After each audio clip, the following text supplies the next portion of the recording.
Through the Leadership Lens is sponsored by Irish Propane Corporation, serving Western and Central New York.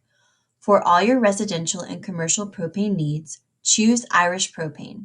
Irish Propane is a locally operated, New York State certified, woman-owned business. For more information, visit irishpropane.com. Irish Propane delivers peace of mind. Hello and welcome to another Through the Leadership Lens, a podcast presented by the Women in Propane Council. I am Freddie Riddler. And I'm Bridget Kidd. And today we have Lauren Clark.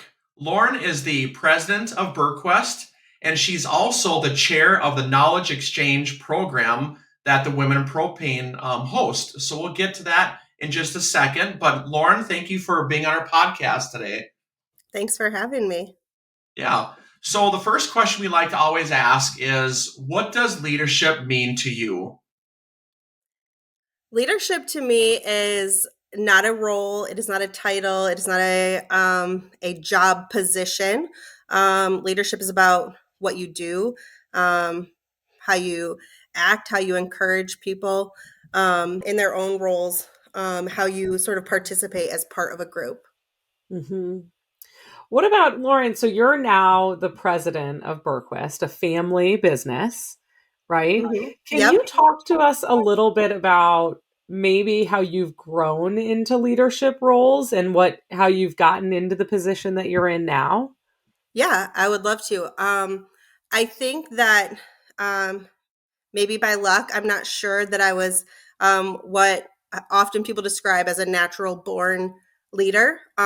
Since I was very, very young, I kind of found myself in leadership roles. I kind of now, as a mom, realize people have said that about my son since first grade. Like, he's just, whether he wants to be a leader or not, he is.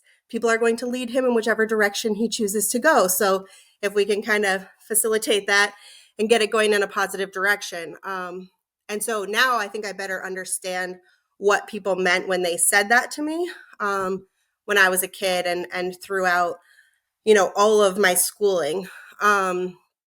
So being in a leadership role is something that I've been in obviously not business, but throughout different sports, groups, teams, classes that I've taken. And that allowed me a lot of opportunity over time to develop leadership skills, to understand what it meant to be a leader, sort of the both the power in leadership and also the responsibility in leadership. So when I was in college, and I pretty quickly, I think actually right away, declared my major in supply chain. I had heard about supply chain management from my soccer coach, whose daughter was in a program, and he told me all about it, and I thought it was cool. And when I found out they had a 96% hire rate within a month of graduation, I was like, I'm in. That sounds like a good place to start. Yeah, right. But my dad had always said, you need to go do what you want to do, get a job, go live your life. And if you end up back here, that's great, but just go. So I really didn't, I know many people in the industry have heard my story. I told my dad when I was 12 that he better be nice to me because someday I was going to sign his paycheck. That was really just a flippant preteen, off the cuff comment. I didn't really necessarily think that I would end up back here. And I went and kind of did my thing, but held leadership roles pretty much right off the bat with the logistics company that I worked for. And then when I came back to Michigan, I worked for another logistics company. And when I came to BurkWest, I did come to BurkWest with the intention that someday, when Bob was ready to retire, I would take over in a leadership role. But we really talked about that as, this is a plan, but let's keep talking about it and working on it and kind of developing through and seeing if it made sense for everybody. And in that, really, it allowed me, I've been with BurkWest for 14 years. So I've been developing my leadership within the company over time, which has been really nice because there are people who work in our company who I have known since I was a very little kid.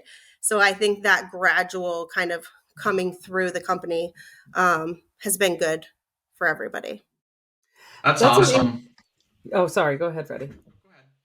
Well, I just think it's such an interesting dynamic that's not unique to the propane industry, right? Where the multi generational companies, but I'm always intrigued by how families manage that and navigate. What is the plan, the transitional plan?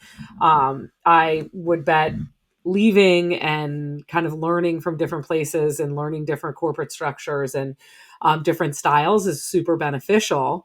But it's interesting to hear your perspective, because we've had other guests who have stayed within their family companies, right? And there's probably pros and Yeah. cons to both. Would you say, I mean, as you have gone through school and played sports and worked in different companies, have there been leaders who you have had that you thought, oh, I want to emulate those characteristics? And can you tell us about who those people are? Yeah. So I think, obviously lots of good kind of pieces that have pulled from different leaders. I would say that, leaders who really encouraged me, who supported me, who lifted me up, built my confidence as a leader. Those are things that I find myself wanting to emulate and help develop other leaders, right? We talk about leadership isn't a title, it's about what you do. So, I feel that my ultimate role is to help facilitate an environment where other people can lead, not to tell them and to do things myself, but to create an environment where other people can do and develop.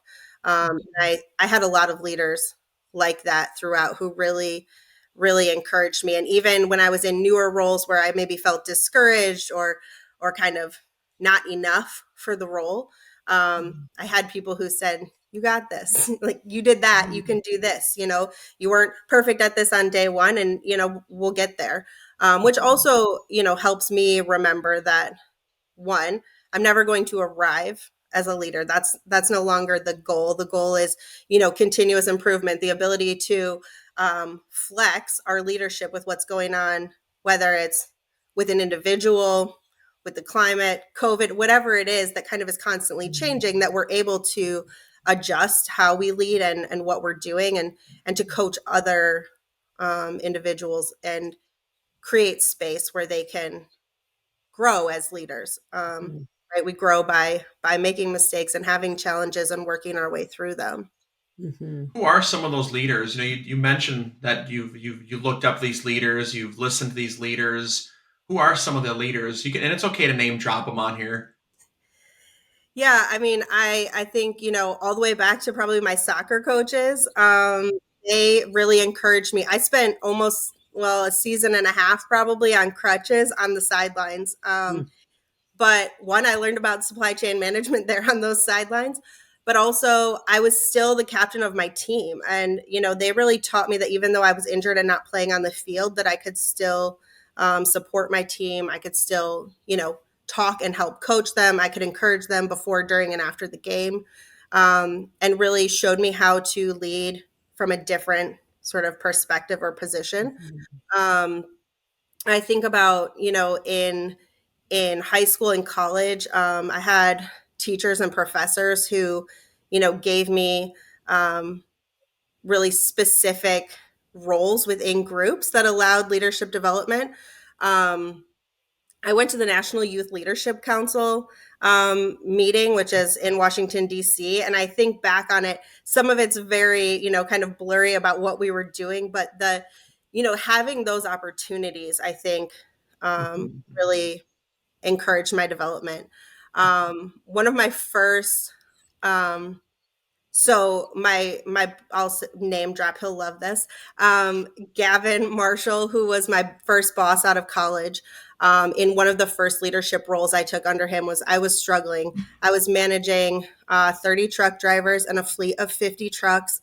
I was probably 22 years old. Most of my drivers were 50, 60, 70 years old. They often gave me a hard time. And I remember coming to him and he said to me, "Remember that girl I interviewed on Western's campus? Remember her? remember her confidence. And I'm like, yeah, he's like, that's the girl I need to do this job. And it just reminded me of like, okay, this is all new territory, but there's basic just skill set I have. I can bring those skills that I've learned from other work and other projects to this job. And having somebody just remind me kind of who I am made a big difference. And I think about that. I think that that kind of imposter syndrome is very common among everyone, but we all think like, oh, those parents know what they're doing, but I don't. And those bosses know what they're doing, but I don't. That's a common story that we tell ourselves. And so, I often go back to like, oh yeah, I remember her. She can do this. She believes she can do anything. So that's another, there'll be my name drop. And then of course, my dad and my grandpa, I remember early on at Berkwist, someone telling me that my grandpa should have wrote a leadership book and that the title would have been Do the Right Thing.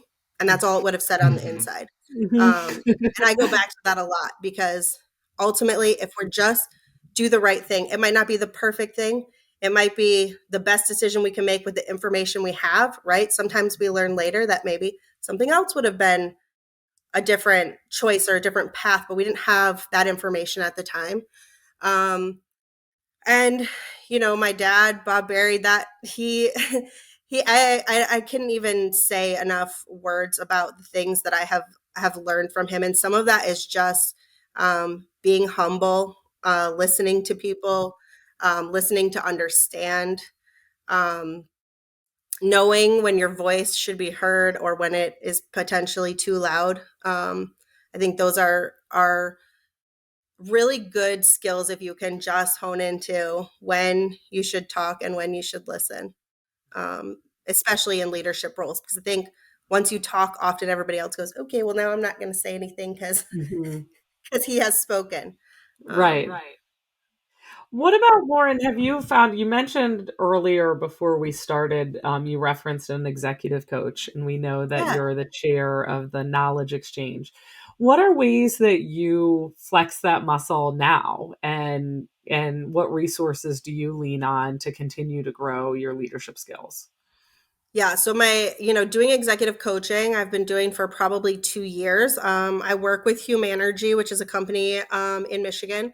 We actually initially engaged with Humanergy as our leadership team was going through transition. So we knew that Bob and Bruce and Don Heller were all going to potentially retire in a very close span, and that both internally and, in the industry, that would be a huge change, and that we wanted to really make sure that our leadership team stayed steady and that we had a smooth transition, that we really learned how to make sure that we had team cohesion.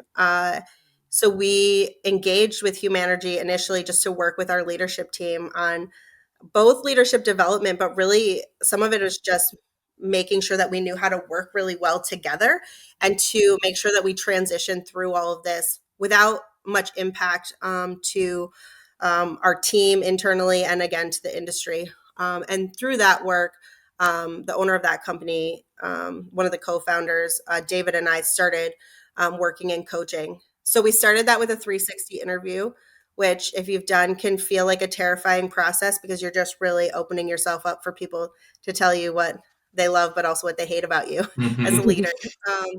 That was a really great experience. And then from there, we have just, some of our coaching sessions are issue specific, things that are going on that are hard that I just want to kind of talk through. There's been times when it's not a session, but I call them or email them and say, can we just talk through something real quick? I think it's always good for us to have, our sort of our counsel, who we can kind of bounce things off of internally and externally for growth. And that's always part of my process with him is just how am I continuing to grow and evolve as a leader based on the needs that are in front of us.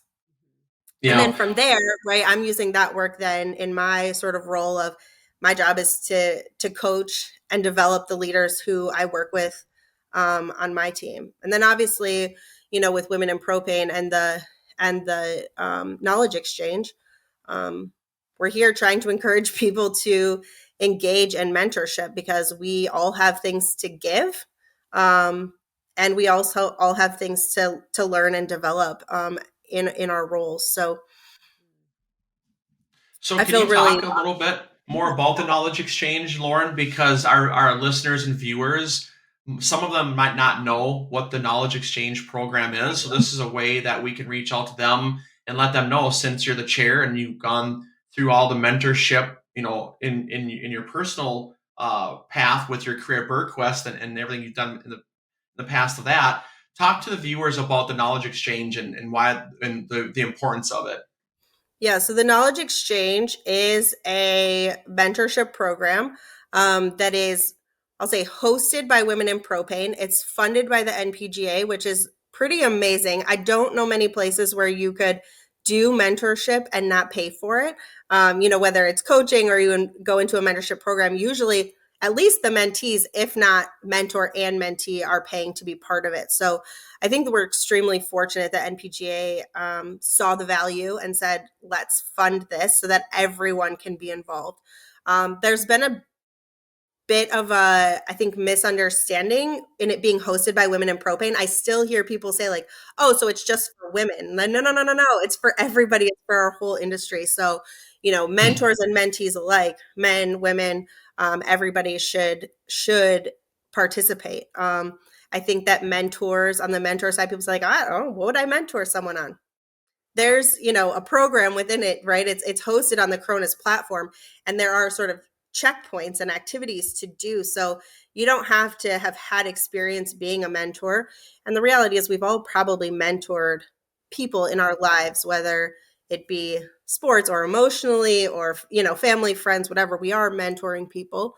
And for mentees, I think when you're new to the industry, especially, it feels like a lot. It's overwhelming to meet people and learn things and know. And, often people are like, well, I'm in marketing, but I don't know anything about propane. Well, if you want to, perhaps you go that path. But maybe you don't need to for your role, and that's fine as well. But maybe you'd want to, have a marketing mentor. So we are with the expo. I don't know when this is being going to be posted, but with the expo, there is a panel that's going to be several prior mentors and mentees. There's going to be a panel discussion that's going to be facilitated by Jessica Johnson from Thompson Gas. And then that day, Monday the 24th, we're opening enrollment into the Knowledge Exchange for a new cohort of mentors and mentees. So that'll start a 2-week sign-up window. Then there'll be a short 1-week match. So the way that the system works is you go in and create a profile, say whether you want to be a mentee or a mentor. When we close the sign-up window, the algorithms in the system will match and say, okay, now these are two to the mentee. It'll say, here are 2 mentors we think you would match with. Please pick one. It doesn't matter. I think people do worry a little bit about hurting someone's feelings or how to choose. No one knows. Mm-hmm. They just know once they've been matched. So people can choose. If in fact somebody doesn't go in and choose, then once the match happens, we'll kind of wait a week for people to match, and then we'll auto match people who haven't gone in and selected. There'll be a brief little training kind of introduction. I don't know how much it's training as it is an intro to mentor-mentee relationship and kind of how it works. And then it's a 6-month commitment with an opportunity to kind of renew it at the end of 6 months. We've had the feedback that some people felt like a year was too long. Some people after a year still renewed, so they felt like a year was good. This gives an opportunity for people to kind of do the engagement for, again, 6 months and go, okay, that was great. Let's keep going. Or we feel like we've completed this and move on from there. And people, if they've been a mentor or a mentee before, I encourage people to do it again, right? You're going to go down a different path, have different conversations with a new person. So there's always opportunity for growth. And I would say the overwhelming response from mentors is they got way more out of it than they thought they would. They saw it as a giving role and not realizing how much they were going to gain from being a mentor. I can hear how passionate you are about this. It's so much fun to hear. You're the perfect chair for it because you just smile as you talk about it. And this does get published after the expo. So I will Yeah. say, I hope all of you enjoyed the panel discussion with Jessica Johnson. And I hope all of you were able to stop at the Women Propane booth at the Nashville show. Yeah, that's great. Can I just quick question? Where do you get your inspiration from for the knowledge exchange? Like, why are you so inspired to be the chair and continue spreading the message of saying, come join this, you'll find so much benefit from it. And I also want to repeat again, because I didn't know this either, that this isn't just for women, this is for everyone. Yeah, I think, inspiration comes from my own experience of having mentors in my life. And I actually, other than my executive coach, prior to that, have not engaged in a formal mentor mentee process, but I've just had so many great mentors in my life. And I also have mentored a lot of people. So I know that there's value in it. Like I said, I think it's incredible that the MPGA is paying for it. And I think that, we got into kind of a lull during COVID. We didn't have as much participation in it. And so I am really passionate and excited about, sort of regaining momentum with this new cohort and getting as many people as possible involved. I think Bridget mentioned before that, the propane industry has a lot of family businesses, but it also feels when you're new, I think like a huge industry and everyone in it is best friends. People in the propane industry love each other. Those are their people. And it's this really great community. And when you're new to it, it can feel overwhelming. And, for me, I've been in it since I was 6, let's say. I used to go to conventions and meetings with my parents when I was in high school, when I was in college. When I worked in Georgia, I would go to the expo, take some days off work and meet them there. So I already knew people and I still felt a little bit, intimidated by just the sheer crowd and relationships that people had. And, I often tell people like just every time you go to an event, try to meet 1 or 2 people and just remember those people. And then the next time you meet more people and all of a sudden you go into a room, you're like, I actually know the people here. And that takes time. And I think that also when you're doing a mentor mentee relationship, it gives you more connection. And there are lots of people in our industry who never go to an expo or a convention or a meeting. And so I can't even imagine the disconnect that you might feel if you don't go and see and view everything in real time. And so having a mentor also gives you just another connection to who's out there in our industry. Mhm. Yeah, I mean, I think those alternate perspectives are always, even though they're shared within the industry, somebody else has a totally different pathway on how they got where they are, education and experience.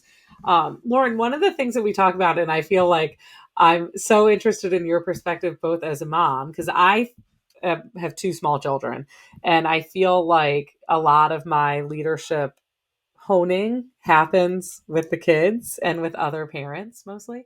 Um, but when we think about leadership and parenting and all of these roles, it comes with a lot of risk, right? And I think there's such an opportunity with these mentors to help get another perspective on taking risks and the value or lessons learned from risks.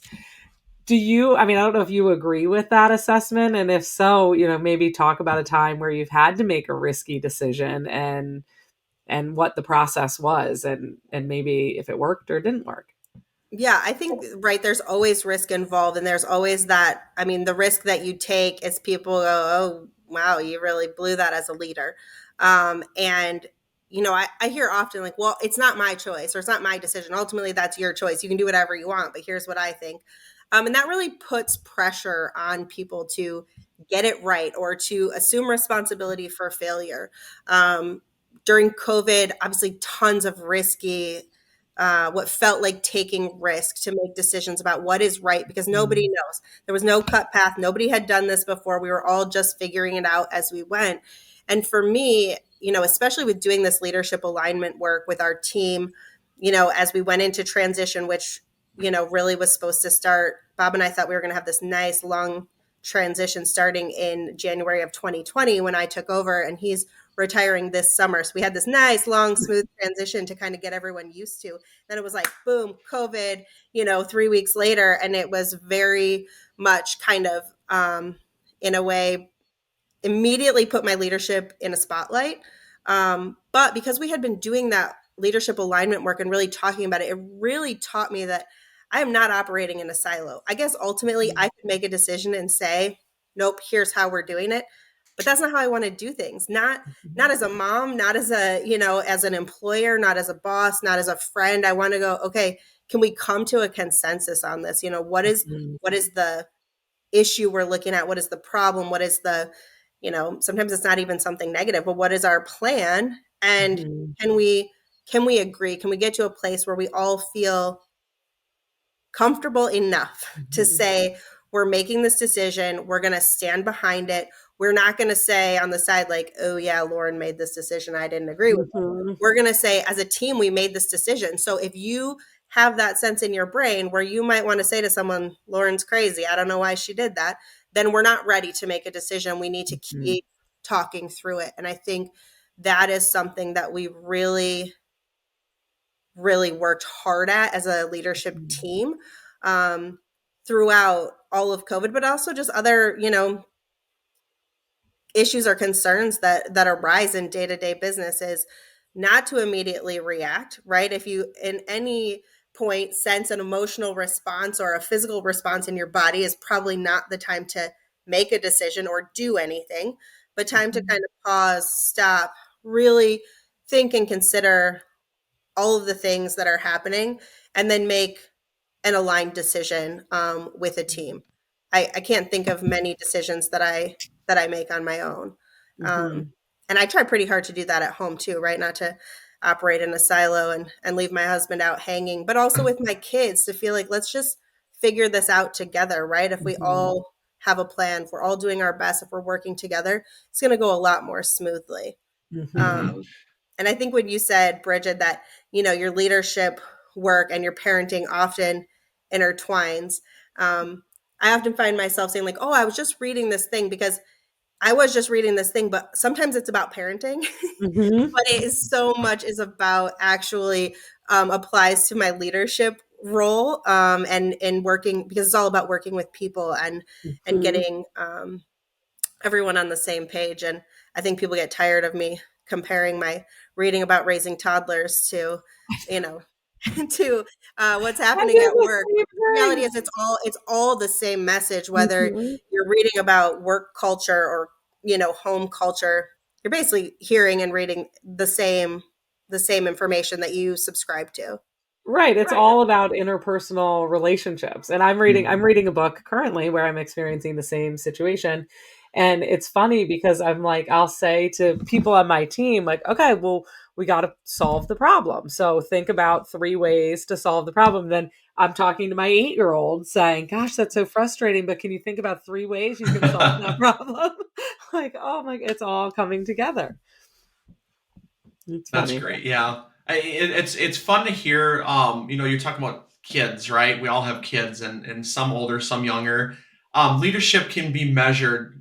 Most of the time, people think that what you do at your job, its leadership is there. And then you can bring it home, and you can be not only a parent, but you can lead your kids through life. How about the community, Lauren? Leadership can also be sought out for the community, the things you do for your community. What are some of the leadership responsibilities that you or your husband or your family or BurQuest or your father, what do you do in the community that says that, she's a leader out there doing these things?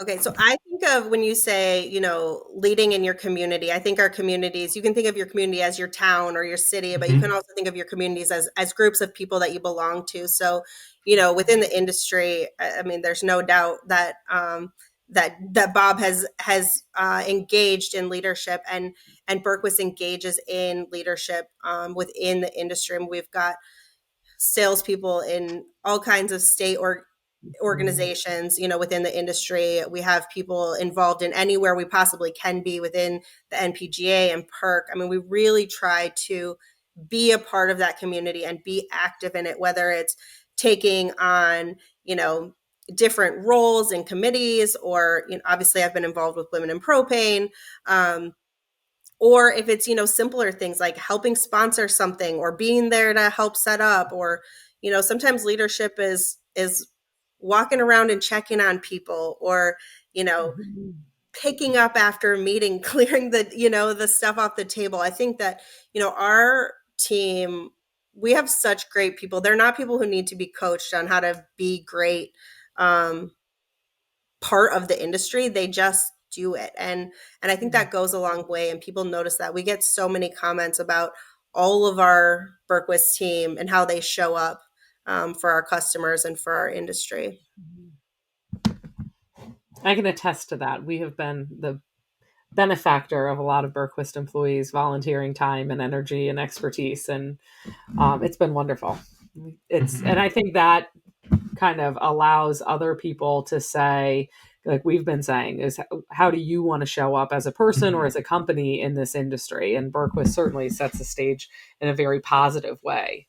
But you talk about, I've heard you talk just on this about sports teams and how your children are so active and your family is so active. And I think, to me, having that diversity of involvement allows just more opportunities to gain a different perspective and build better relationships. And so I think it's, I've enjoyed chatting with you about this, but also look forward to spending more time together with the Women in Propane and at the expos and state meetings.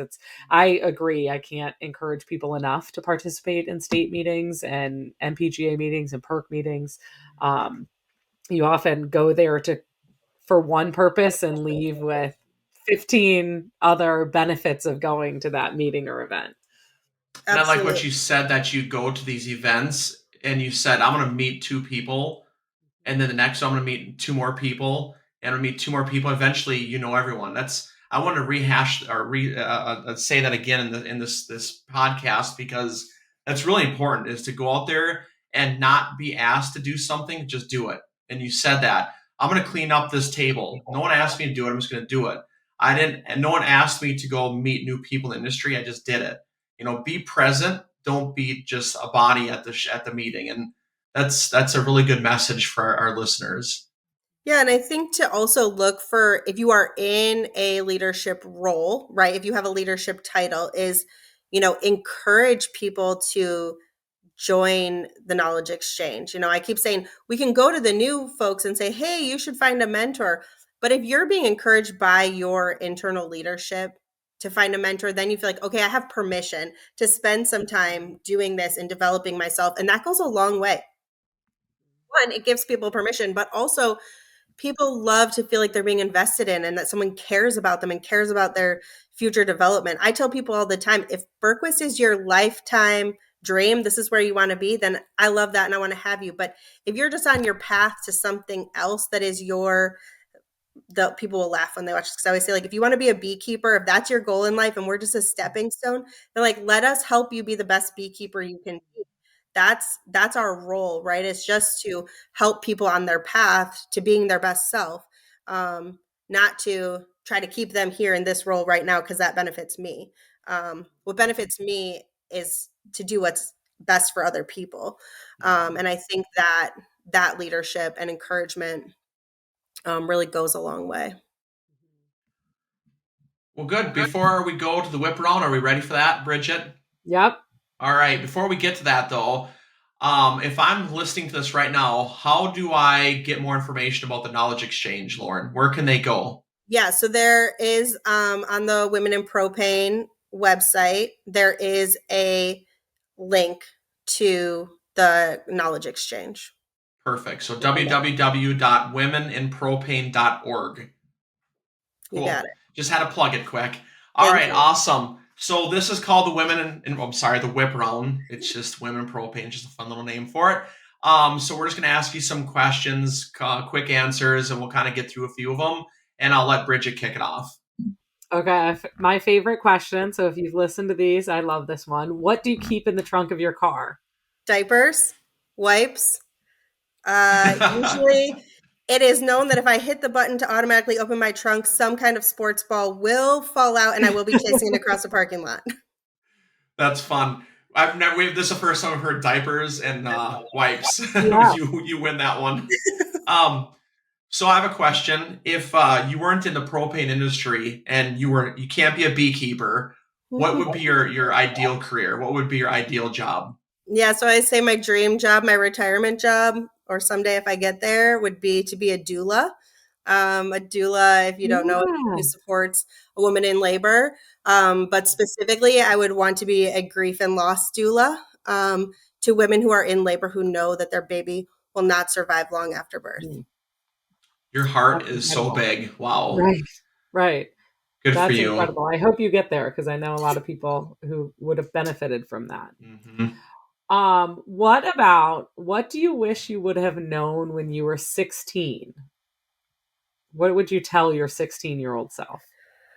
So much of this doesn't matter. I really think that when you're 16, everything seems like a really big deal. Every test, every milestone, every little, school project, all of, your friendships, things are just feel difficult and really like a big deal. And I think that I wish I would have known just to have fun and relax and not take everything so seriously. That I If would you have a were- calculator and a camera with me everywhere I went, because that's what they always told you. You won't have a calculator everywhere you go. That's my daughter right now. Yeah. So she's going to school for business and for college next year, and that was one of the things she goes, Dad, I think I just need to keep a calculator with me because all my classes are math. I'm like, yeah, probably. So if you were to describe yourself in one word, what would that word be? Nurturing. That makes sense. I love that. Yep. I love that. Okay, what about if you had a superpower, what would it be? Teleporting.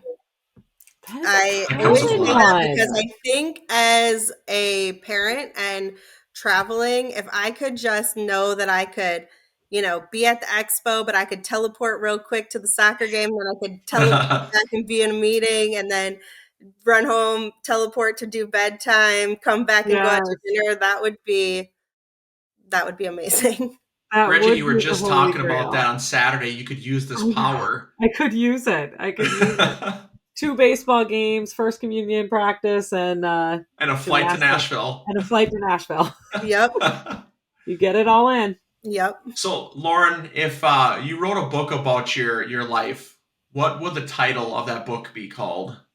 It's a hard question. Title. I would love your grandpa's leadership book title. I think that would be awesome. I know. Do the right thing. Do the right thing. Yeah. Do the right thing would be a great title. Yeah.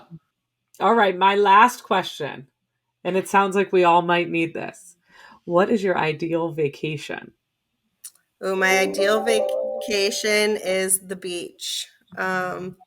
We're recently talking about this. A lot of people vacation with an itinerary and sightseeing and learning, and I love that and sounds great. But when I actually need vacation and want vacation, I just want to sit on the beach and watch my kids run around and have fun and be very unstructured and unplanned because, as I said, going into I think before we started recording, we're on a 5-week stretch of 1 to 3 sports tournaments per weekend. And that in the middle of that, going to Nashville, my husband's going to Jazz Fest in New Orleans. I mean, we're bonkers all the time. So the thought of having no schedules, know where we need to be is ideal. Kind of dreamy. I would definitely, being a parent of little ones in the past, find time. It's needed for sure. Find the beach time, even if it's not on a beach. Just find some time. Absolutely. Well, Lauren, thank you so much for being on the podcast with us. I know it was a lot of fun to hear the story. The Women in Propane's Knowledge Exchange Program. It's always good to hear these things. The engagement of the NPGA by funding this. So thanks for sharing all this information with us. Yeah, thanks, Lauren. It's been such a pleasure. We'll see you, I'm sure, a lot over the summer. Thanks. I appreciate you both so much. Thanks for this opportunity. Thank you.